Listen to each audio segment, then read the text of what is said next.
I'm gonna fuck you up. I'm out, no need to pay. Why you much?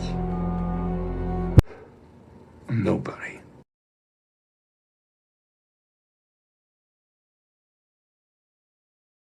Halo, selamat datang di channel Sok Genius.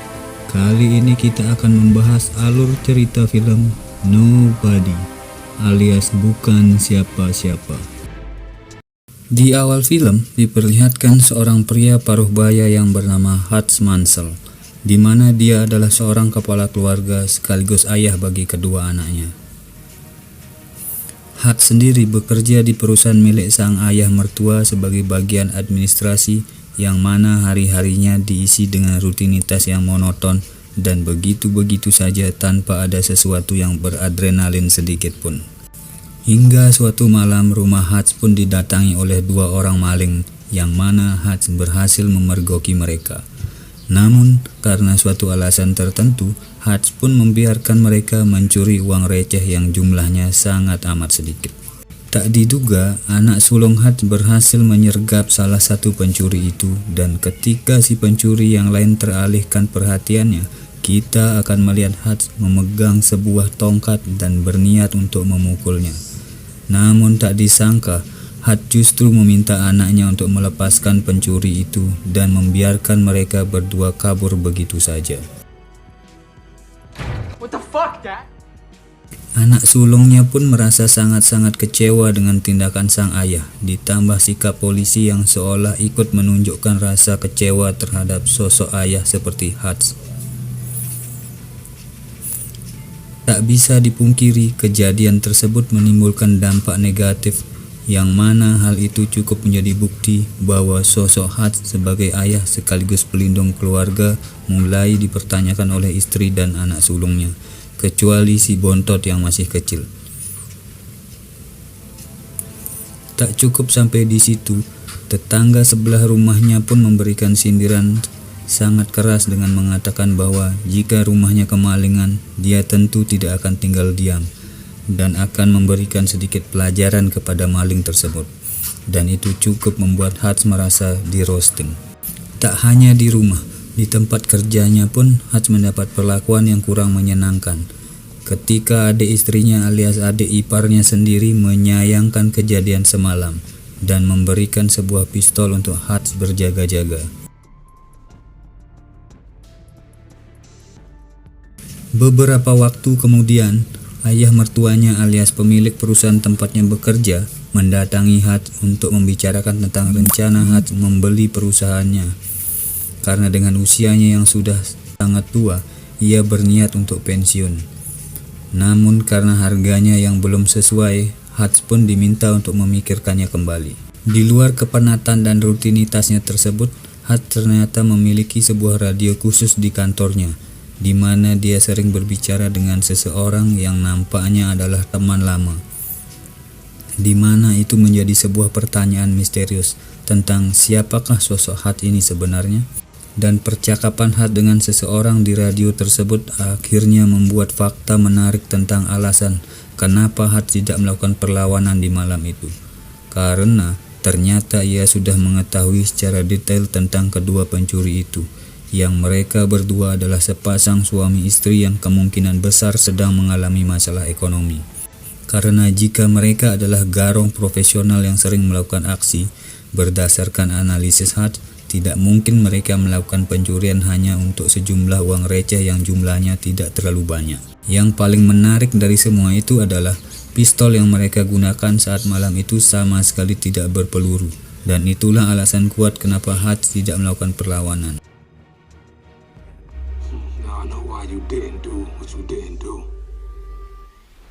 Dengan semua fakta-fakta dan analisa yang Hutch bisa lakukan, jelas menambah rasa penasaran saya, kalian, dan semua orang yang menonton channel ini tentang siapakah sosok Hutch yang sebenarnya. Selepas pulang kerja, Hutch pun pergi ke panti jompo untuk menjenguk ayahnya yang tentu sudah renta, di mana beliau hanya bisa duduk di atas sofa sambil menonton film favoritnya di televisi. Baiklah Patrick, aku tak. You don't look okay.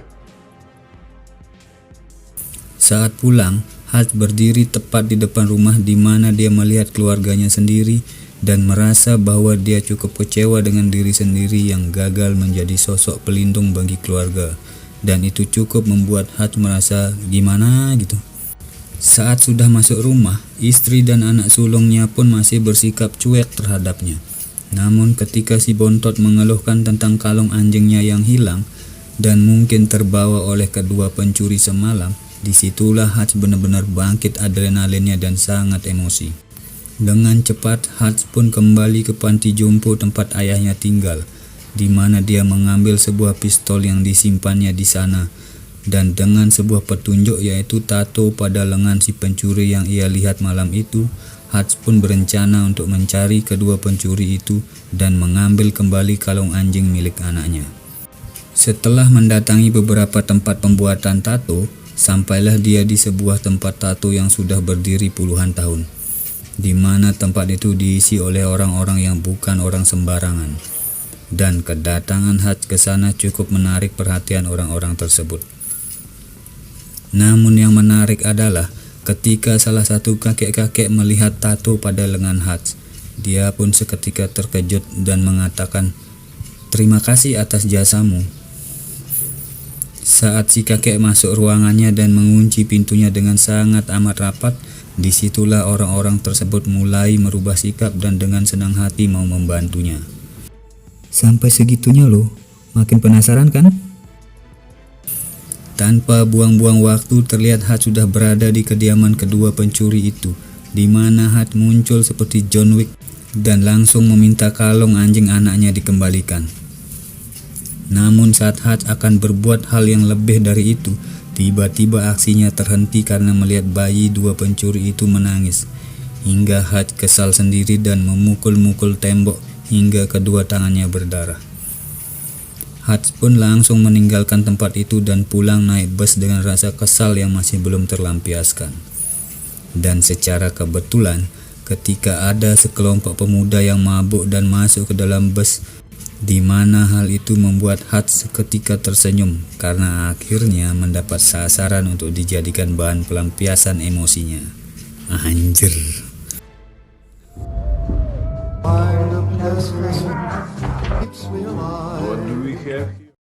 Ketika para penumpang ketakutan karena kedatangan sekelompok pemabuk tadi, Hatch pun dengan santuinya berjalan melewati mereka, kemudian mempersilahkan sang supir untuk keluar, lalu masuk kembali ke dalam bus dan mengunci rapat pintunya. Lantas apa yang akan dilakukan Hatch? Ya, Hatch akan menghajar mereka semua. Hatch pun langsung dikeroyok 5 pemuda tinggi besar, di mana Hatch memiliki perawakan kurus dengan brutalnya menghajar mereka semua, yang mana adegan ini cukup ditampilkan secara realistis dan itu sangat-sangat beradrenalin. Dan sampai di sini sudah jelas bahwa Hatch adalah pria yang bukan siapa-siapa, tapi juga bukan pria sembarangan. Ketika di rumah, sang istri pun awalnya terkejut dengan banyaknya luka di tubuh Hatch. Namun tanpa banyak pertanyaan, dia pun mengobati Hatch dengan sepenuh hati dan menemaninya bobo sampai pagi. Sementara itu, adegan berpindah ke tempat lain, di mana kita akan melihat seseorang semacam mafia bernama Yulian Kuznetsov atau biasa dipanggil Yuli, yang mana Yuli terlihat berjoget dan bernyanyi di sebuah klub malam yang cukup ramai pada saat itu.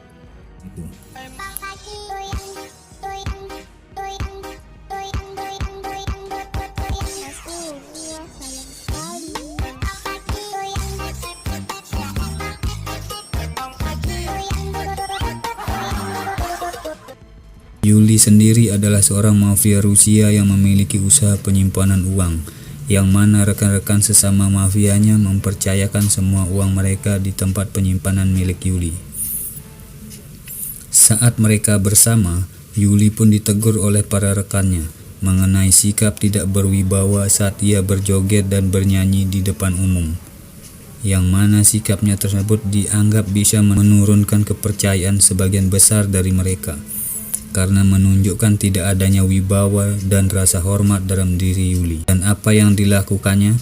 Tiba-tiba Yuli memecahkan gelas, kemudian menyerang salah satu pengunjung di sana, lalu menggorok lehernya tepat di depan para rekannya tersebut.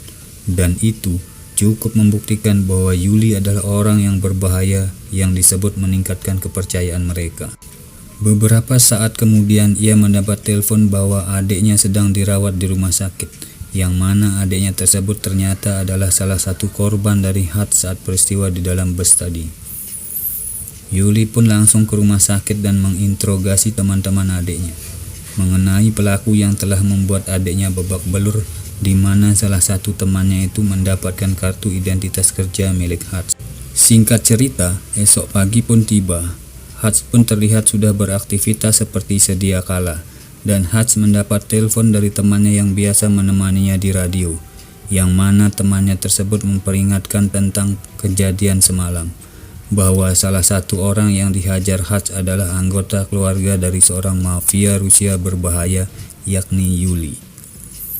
Untuk mencari informasi mengenai si Yuli ini, Hutch pun pergi ke tukang cukur, di mana di situ ada seseorang yang cukup penting. Entah siapa itu, tapi sekilas saya sudah bisa menebak bahwa orang tersebut kemungkinan besar adalah sebuah agensi yang pernah mempekerjakan Hutch di masa lalu.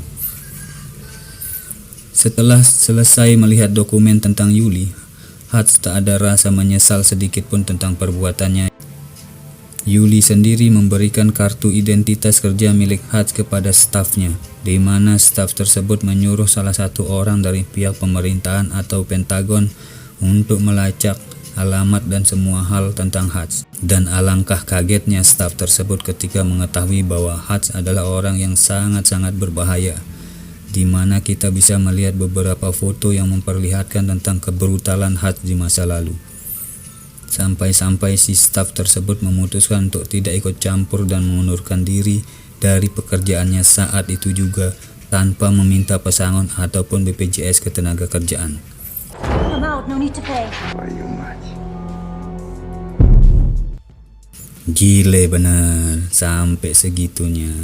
Anjir, sampai semenakutkan itukah? Ketika Hutch dan keluarganya sedang makan malam, di luar dugaan ternyata Yuli bergerak lebih cepat dari dugaan, di mana dia mengirimkan beberapa pasukan ke alamat rumahnya untuk menghabisi Hutch beserta seluruh keluarganya. Dengan cepat Hutch meminta mereka untuk masuk ke ruang basement, di mana mereka semua dibuat bingung bercampur kaget saat mengetahui bahwa ruangan basement mereka selama ini ternyata memiliki teknologi yang cukup canggih. Dan di saat keluarganya bingung dengan semua itu, Hutch pun meminta mereka semua untuk tetap tenang dan jangan panggil 911. Beberapa pasukan Yuli telah memasuki rumah Hutch, dan kemudian dengan brutalnya Hutch membantai semua pasukan Yuli dengan begitu gila, mirip dengan John Wick. Meskipun akhirnya ia harus tertangkap karena distrum dari belakang.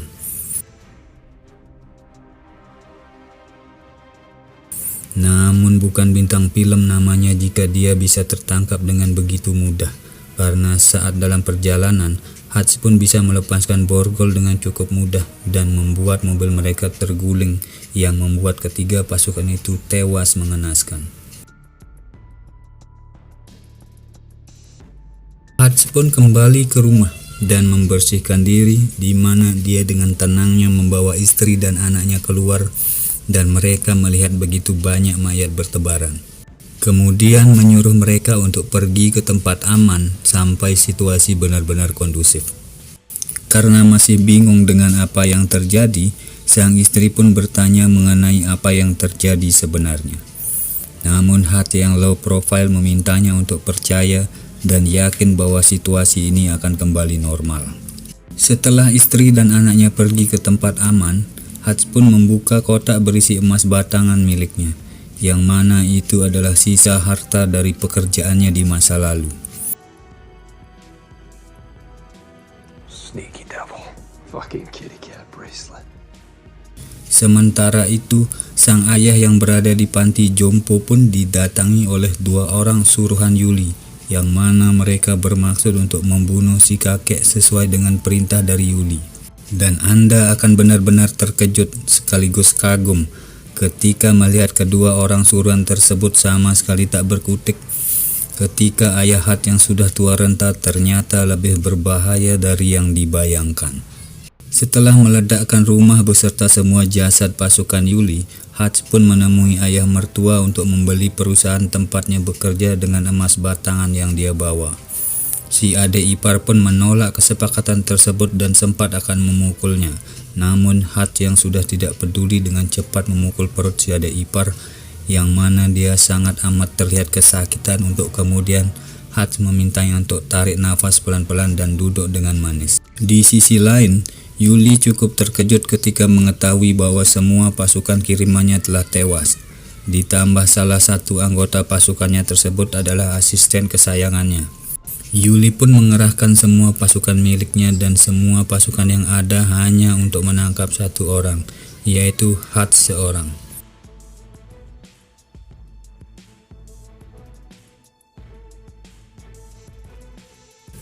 Hat pun sudah mempersiapkan sebuah rencana untuk melakukan perang kepada Yuli. Setelah mengetahui bahwa Yuli telah berani mengirim pasukan untuk membunuh keluarganya, tanpa ragu dan tanpa rasa takut sedikit pun di hatinya, Hat mendatangi tempat penyimpanan uang milik Yuli dan dengan santainya membantai puluhan pasukan bersenjata di sana, dan di mana itu menyiratkan bahwa Hat pernah melakukan hal yang lebih buruk dari ini di masa lalu. Tak hanya itu, Hat pun membakar semua uang milik rekan-rekannya Yuli. Aduh, bagi kaum mendang-mending pasti bilang, mending beliin cendol satu kabupaten. Ya salah.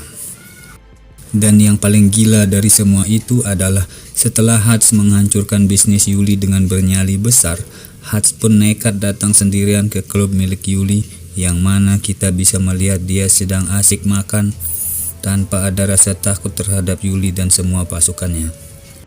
Namun di balik semua tindakan gila dan nekatnya itu, ternyata Hat memiliki ide brilian ketika dia membawa sebuah peledak tepat di atas meja yang membuat Yuli meminta semua orang untuk keluar dari sana. Anjir.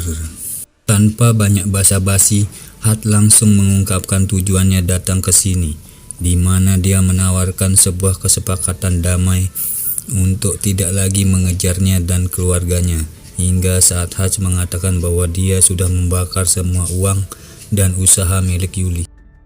Hat pun menyarankan agar berhenti dari pekerjaan mafianya dan menjadi orang baru yang lebih baik.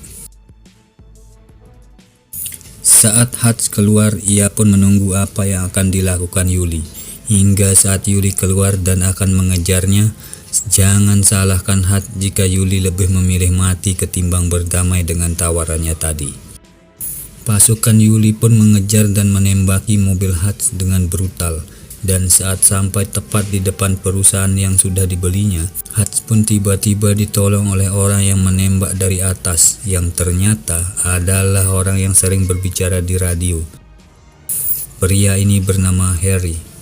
Namun bukan itu kejutannya, karena tiba-tiba, ayah Hat yang sudah tua renta alias Uzur ini menunjukkan adrenalinnya, di mana mereka berdua berencana untuk membantu Hat menghabisi para mafia Rusia jahat ini. Sementara itu, Harry pun terlihat sedang bertarung jarak dekat setelah para pasukan Yuli yang berhasil masuk ke dalam, yang dimana Harry melakukan sebuah tembakan luar biasa ketika 3 orang langsung tewas hanya dengan satu tembakan yang dilayangkan olehnya. Namun Hatlah orang yang paling brutal saat ini, di mana dia menggunakan jebakan tikus untuk membuat sebuah peledak kecil. Kemudian saat orang-orang itu terkejut, Hat pun dengan cepat menembak mereka dari jarak dekat, untuk kemudian mengambil sebuah pistol dari kulkas lalu menghabisi yang lain dengan tembakan linggis yang sudah dibuatnya. Ketika mereka berkumpul, disitulah saat-saat masa lalu seolah terulang kembali, yang mana mereka bertiga adalah sebuah keluarga yang sangat ditakuti karena memiliki profesi yang cukup mengerikan di masa lalu. Setelah semua pasukannya tewas, Tersisa Yuli yang masih hidup, di mana dia berhasil menembak bahu Harry yang membuat mereka bertiga terdesak. Dan jangan anggap ini adalah adegan dramatis yang akan berakhir menyedihkan, karena dengan semua kegilaan dan kebrutalan Hutch, dia pun dengan santuy menempelkan ranjau peledak pada pintu anti peluru. Kemudian mendatangi Yuli sedekat mungkin, lalu meledakkan ranjau tepat di mukanya si Yuli sehingga membuatnya tewas dengan kondisi yang sangat membagongkan. Setelah semua ini berakhir, Hutch ditangkap dan diinterogasi oleh dua polisi, di mana mereka berdua sangat amat terkejut dengan ratusan jasad manusia di lokasi tersebut, dan seolah tak percaya jika yang melakukan itu adalah Hutch sendirian. Kemudian salah satu polisi pun mendapat panggilan telepon disusul dengan yang satunya lagi, di mana mereka mendapat telepon dari seseorang yang sama, yang nampaknya sangat penting. Entah siapa itu, namun yang mengejutkan adalah justru mereka berdua yang meminta maaf telah menangkap Hutch dan akan melepaskannya begitu saja tanpa ada laporan sedikit pun. Saat polisi itu bertanya, "Siapa kamu sebenarnya?" Hutch pun menjawab, "Aku bukan siapa-siapa." Nobody.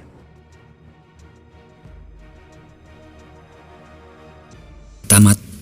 Ending yang sangat membagongkan.